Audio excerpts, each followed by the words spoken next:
Жалал Абад Бекобод таможня жолунун реконструкциялоо жумуштары башталды. Азыркы күндө эски асфальттын сырып, жаңы асфальт басууга даярдык жумуштары жүрүп жатат. Бул көчө негизи Абдукур Разимов көчөсү, көчөнүн 1300 метр аралыгы шаарга карайт. Көчөнүн туурасы 22 метрге чейин кеңейтилмекчи.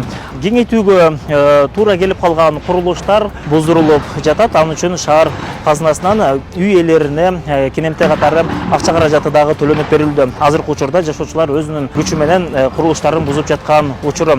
Ал эми көчөнүн жалпы узундугу 6 чакырымды түзөт. Ал 6 чакырымдын 3 чакырымы 4 тилкелүү жол болгон болсо, ал эми калган 3 чакырымы 2 тилкелүү жол болмокчу.